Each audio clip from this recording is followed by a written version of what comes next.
Olivia. This is our 3-week video. I still have a little bit of a pooch from where she used to be in for all those weeks, but I've lost like 19 or 20 pounds since I gave birth, so, which is great. I think most of it was water weight and just, you know, breastfeeding has actually probably killed a lot of those calories and a lot of that fat.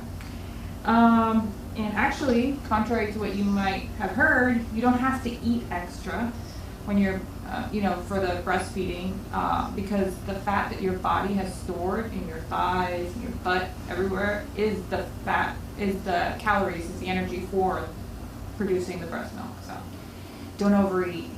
Don't like keep your baby weight after your baby. I'm starting to feel a little better, but I'm still really tired. I sweat a lot, which I read was about its hormones are leveling off, but I just feel like I just get hot flashes. I could be in an air-conditioned room and I'm just sweating.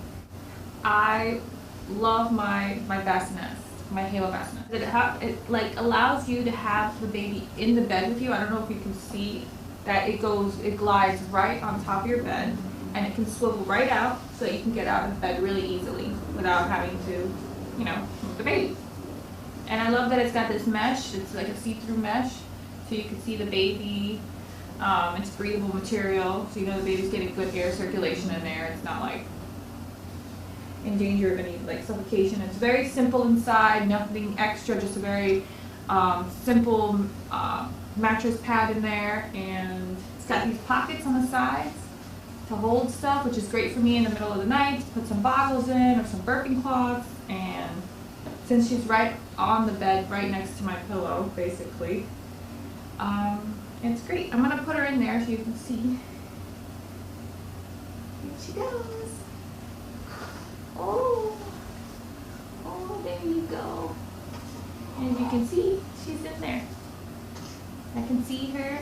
Also at nighttime, I could just pull this down, just take her out, comfort her.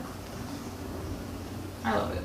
This is considered room sharing, where the baby can be in its little bassinest and right next to my bed, and even swivel right onto my bed without me sharing the bed with the baby. Where the baby has its own little space, its own little world, where, you know, an adult body, comforter, pillow, or anything won't accidentally cause any harm to the baby. So I pulled her out of the bassinest. She wanted to be on the camera.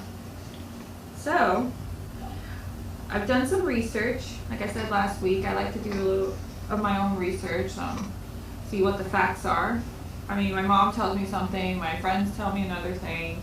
Everybody has their own opinion about, you know, how to feed the baby, how to change the baby, and where the baby sleeps. And there's a big controversy over where the baby should sleep, whether it's in the bed with you or in the room with you. And everyone's entitled to their own opinion. This is just my opinion, and, you know, the information that I found. And that includes this, which I typed up, and I want to read it.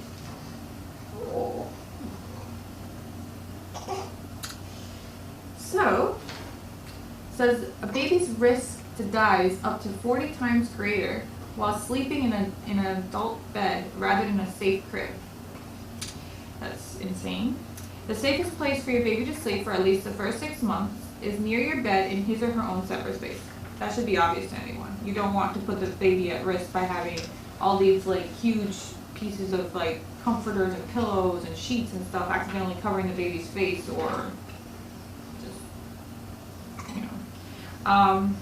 There's no evidence to support the notion that bed sharing is protective against SIDS, but there is significant evidence to indicate that bed sharing increases the risk of SIDS, suffocation, and accidental deaths. No, she doesn't like that information. Yeah, we don't. So, what I think, personally, is I'd rather have her safe and sound in her little space, you know, sharing a room with me, being in the room with my husband and not in the bed with us. I want her to be safe. This week, I gave her I gave her a bath. I've been giving her these little sponge baths, but this week I gave her a real bath. And she hates it. She likes being dirty. And I'm not sure about that, but she doesn't mind if she's sitting in a dirty diaper. I have to actually go and change it. She won't let me know. She doesn't like taking baths. I hope that changes because it's going to be very difficult to have a clean child if she won't tell me when her diaper is dirty or won't let me bathe her. She's, very squirmy. And her schedule's a little off this week. We went to a wedding to one of my good friends, Nikki and Sarah, who got married this past Sunday, and it was a beautiful wedding and a beautiful ceremony. And we dropped this one off at noon, and we didn't come back for her until like 10. So she was with family all that time. So I think ever since that day, her schedule's been off. So I feel kind of guilty even though I had so much fun at the wedding. But hopefully she's getting back to that where she would eat every 3-4 hours.